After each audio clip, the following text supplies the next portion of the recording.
Just then, the rain stopped. Or should it keep raining? It's filming time again! Our schedule is jam-packed for the next couple of days, too. We've got so many different locations and sets to cover. Anyway, let's head out and meet up with the others. Trial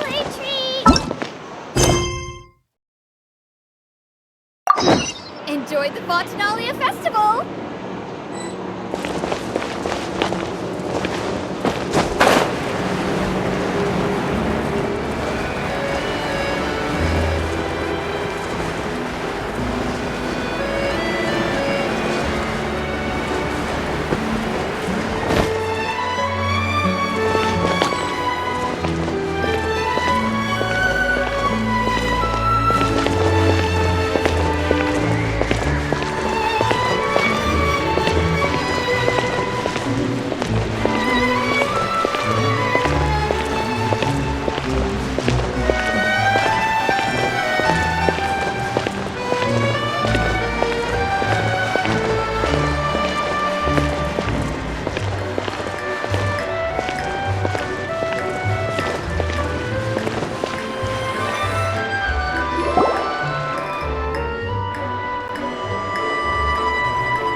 Everyone, we're looking to wrap with our two main ladies today.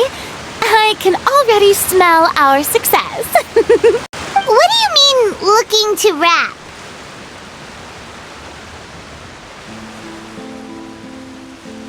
Oh, aren't you the expert now? This upcoming scene is the two musketeers' final confrontation with the Baron. There will be quite a bit of action, but no choreography beyond what we've already rehearsed. Anyway, get ready. Lights, camera, action! The view is beautiful tonight. It reminds me of that fateful night 10 years ago. And now that I've said it, I can even make out the faint fragrance of herbal tea in the air. Enough, villain! It's time that you pay for the death of our mother! My dear Iris, have you forgotten your manners? How can you speak like this to your own father? I'd sooner swallow all of my teeth than call you father. What did I expect? Seems the daughters have turned out to be just as obstinate as their foolish mother. In this world, Mora and status is... She thought she could blackmail me using her children and force me to grant her recognition and concessions? Ah, how naive can a woman be? Mother never asked a single thing of you. All she wished was for us to live a peaceful life, just like the others. It was you who personally brewed the poison of prejudice and sent Mother to her death. Compared to that deadly poison, the two bullets that will soon pierce through your heart will be like sweet mercy.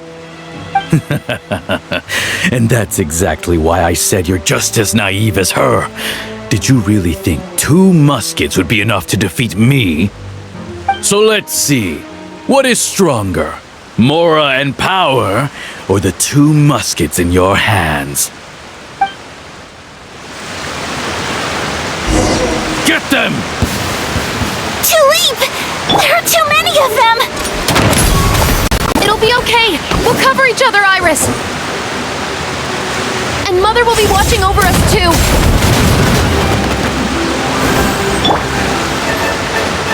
Embrace the ice!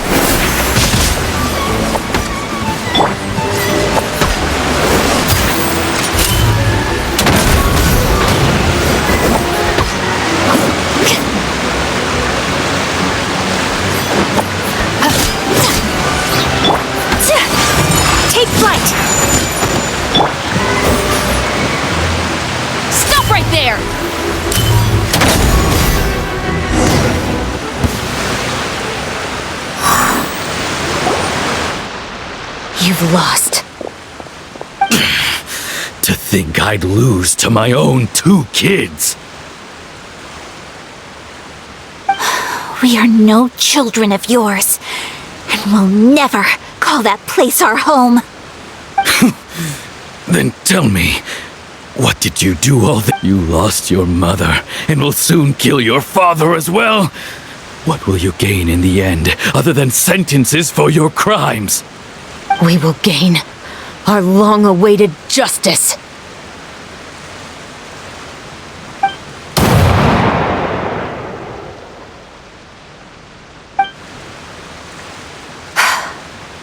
It's over. Finally, it's over.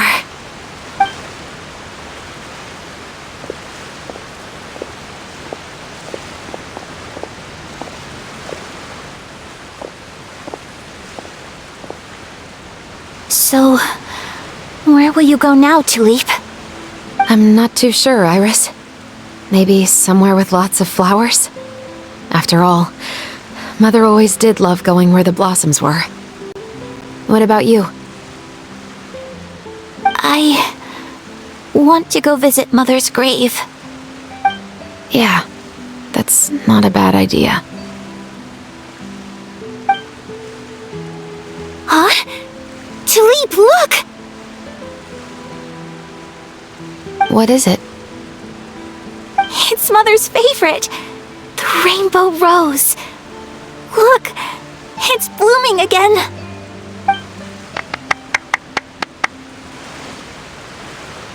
Excellent! That was beyond mesmerizing. Even I didn't expect this scene to go so well. And we got it in a single take. All right, everyone. We've got a wrap for Tulip and Iris. Congratulations, Ayaka and Chevres! Thank you. I didn't expect our parts to wrap so quickly. I wish I could savor the experience for just a bit longer. Paimon totally understands. Paimon's not ready to say goodbye to the clapperboard either. Filming has really been a lot of fun. You were great too, Chevres. The way you said, long-awaited justice. It gave Paimon chills. That is indeed my favorite line in the whole book. I still remember trying to act it out in my room the first few times I read it. Whoa, Paimon would have never guessed you're that type. Who doesn't like stories where the guilty are punished and justice prevails over evil? Don't forget, I'm the captain of the Special Security and Surveillance Patrol. Captain, I have something urgent to report. Please excuse me, everyone. I'll be back in just a moment. It's okay, don't worry about us.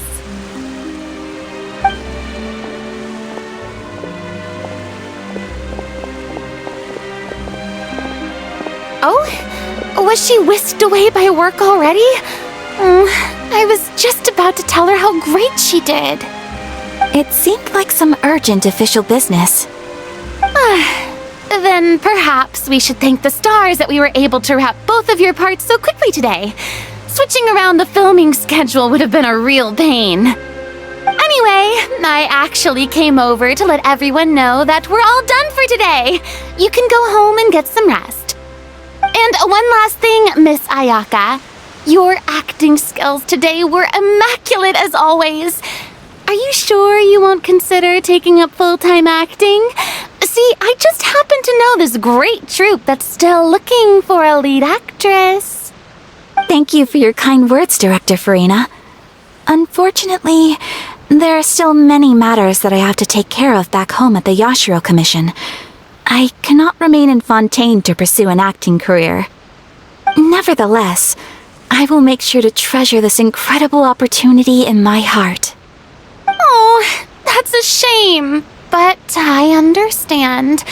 Just let me know if you ever change your mind. I believe it's also about time for me to take my leave. But hopefully I'll see you on set over the next few days. Even though my part's wrapped, I'd still like to swing by and help out the crew. See you tomorrow, Traveler and Paimon. Yep, see you tomorrow! Well, what should we do next? Maybe we'll go investigate the case some more with Chevres today. Traveler, Paimon, please come with me. Huh? Where are we going? You could say that our ship has finally chanced upon one of those small, remote islands of intel.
Paimon's exhausted. Paimon definitely didn't expect having to float this far after a full day of filming. So, Chevres, why did you take us here? Affirmative. It wasn't anything conclusive, but it should show us a clear way forward. Have you ever heard of someone by the name of Emily? Oh, you mean that famous perfumer? She's a good friend of mine. She's lent me her aid several times in the past to resolve some difficult cases. After I discovered the rainbow rose at the scene of the murder, I sent it to her. After all, she's probably the foremost expert on flowers and scents in all of Fontaine. And then? There was nothing remarkable about the flower or the trace amounts of soil left on it. But according to Emily, the rainbow rose left by the killer was derived from a very rare cultivar. Huh. Paimon didn't know that there were different varieties of rainbow rose. Paimon just thought they grew everywhere in the wild. Flowers that are deliberately cultivated will always show some different features from those that bloom in the wild. We already knew that the rose left at the scene belonged to a special cultivar, but with Emily's expertise, we were able to pinpoint the place where it was first picked from. Oh, Paimon gets it now. So whoever first planted that rainbow rose was probably the killer! Precisely. And after we checked what we learned against some sales records from the past, we discovered that there's only one person in all of Fontaine who could grow and sell this specific cultivar. Really? And who is it? It's the novelist. But didn't you say he had an alibi? To be clear, I haven't changed my mind about him. I still don't think he was the one who pulled the trigger. However, that doesn't mean the true culprit never visited him at his home or never purchased a rainbow rose from his garden. Whatever the case, we will have to confirm a number of things with him. So you mean the next place we need to go is... Yes, we're going to pay him a visit at his home.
That should be his house.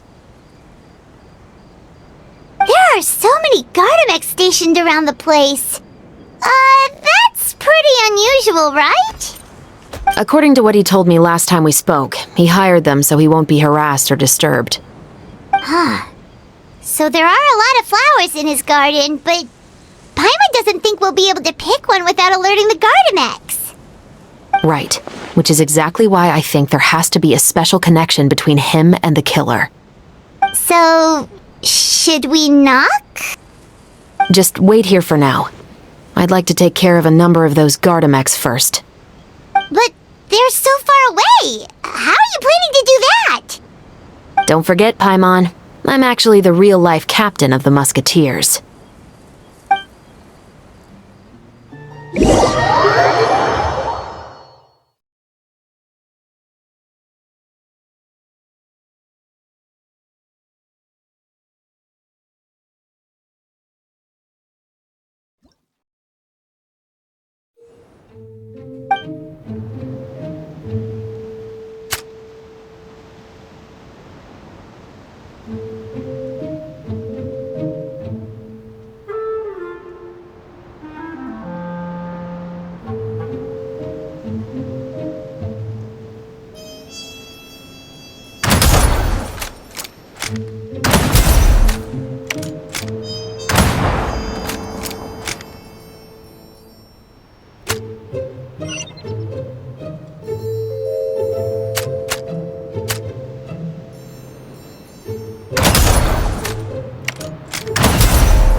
All clear.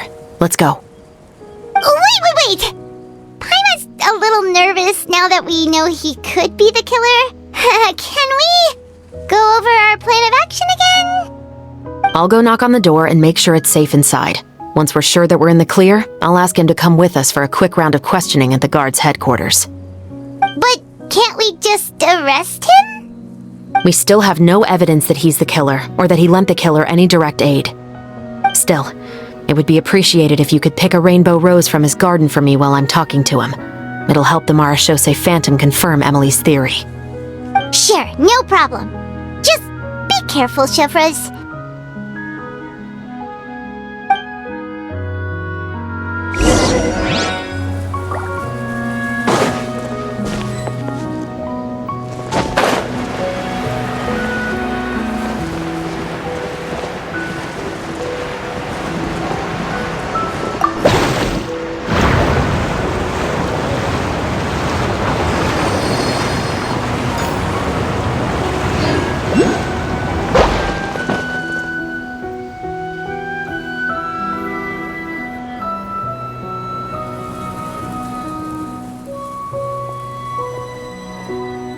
Excuse me, Mr. Baptiste, are you home?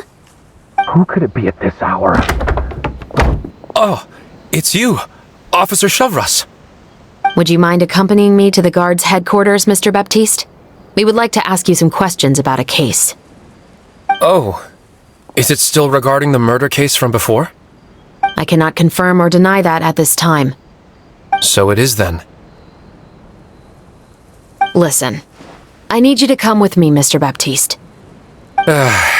Miss Chevres, I'll save you the trouble. Oh, and you two over there? There's no need for you to pick my flowers either. It's not time for them to bloom yet. Oh! Okay.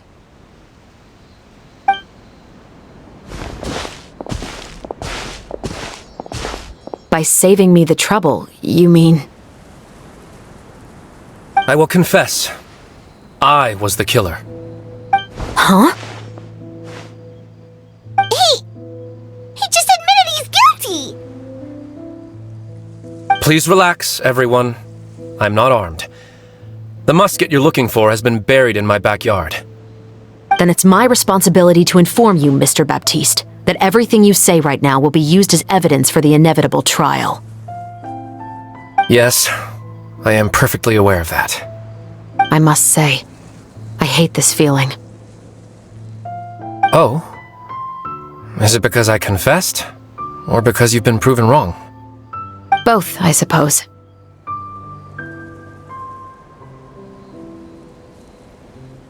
For the same reason as the one I wrote out in my novel, of course. I did it to exact revenge. I know you haven't figured out the link between the two of us. Had you done so, I'd have been taken away to the headquarters a long time ago. But that won't stop me from always remembering his grotesque face. After all, he was the one who killed my mother. Your mother is still healthy and well. You know, I was adopted as a child. I was referring to my birth mother. That was never recorded in the orphanage's records.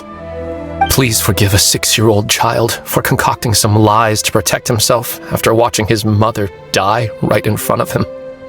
So, your novel, it was like a record of your life? No, of course not. It was a work of fiction with many embellished parts. But I am indeed the illegitimate son of a wealthy and influential man who abused his power to murder my mother. That part was 100% real. But the man you killed didn't have a Mora to his name. He was a hired assassin, an irredeemable beast who sank his fangs into a defenseless woman just for a few bags of Mora.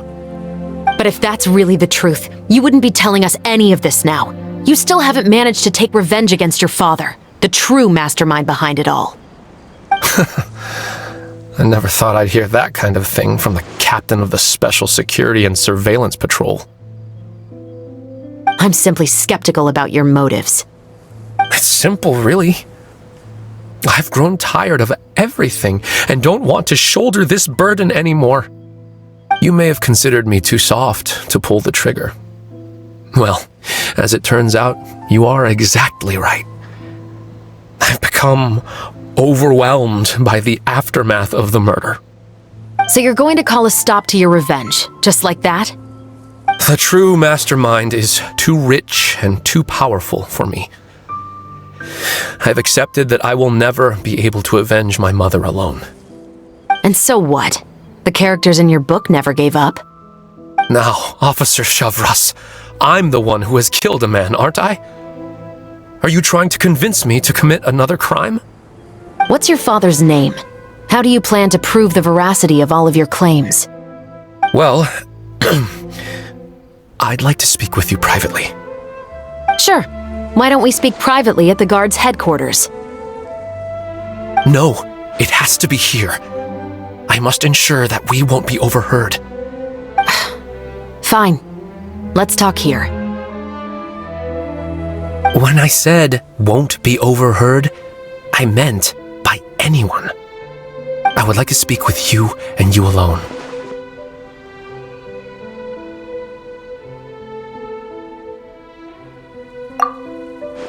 Thanks. I appreciate it. Please stay safe, Chavras.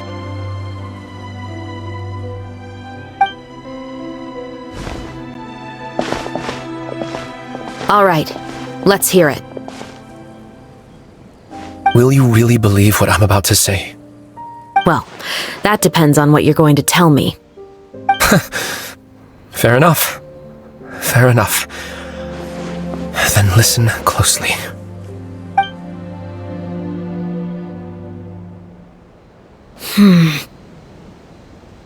So that's how it's all connected. So, it seems you believe me after all. Do you want me to go public with this? No, Of course not. At least, not right now. Then why did you bother telling me? You've read my work. What do you think? Even if you were to go public with all of this right now, he'd simply deny everything. It's been too long. Almost 20 years. Anything that could be used as evidence has long faded away. Even if there might have been a solitary island of truth once upon a time, it has long sunk beneath the waves by now. Justice will never find him. Not if you don't try. I know that as the captain of the Special Security and Surveillance Patrol, you will always stand on the side of justice. But do you really think a cushy life in prison really constitutes justice for him? I bet he could lead an extremely comfortable life in the fortress of Meripede. What are you trying to say? I've been observing you from a distance. Your portrayal of the musketeer was exquisite. Pull the trigger of justice against him. Let the villain get what he deserves. You want me to let you go so you may complete your revenge? No, Officer Chavras. I know that would be impossible. No. What I'd like is for you to perform the deed on my behalf. Oh, Chevra's sure is taking her time. What could they be talking about anyway? Oh, Paimon's worried. What if he decided to attack her?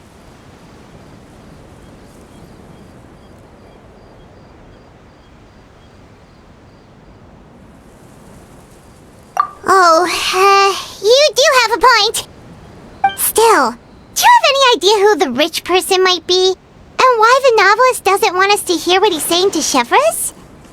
Sorry to keep you waiting, you two. Hey, how did your talk go? I've already sent someone to escort Baptiste back to the headquarters for questioning. He wasn't lying about the musket. It was indeed buried in his backyard. But what about the name? Did he tell you the name of the rich guy? Yes, he did. But for now, I have to return to the Special Patrol. There are still a few loose ends I need to tie up.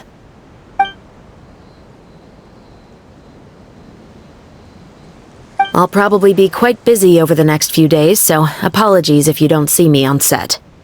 Alright, Paimon understands if you can't tell us everything you know. We'll just keep an eye on the Steambird then. Actually, there's still something else I need your help with.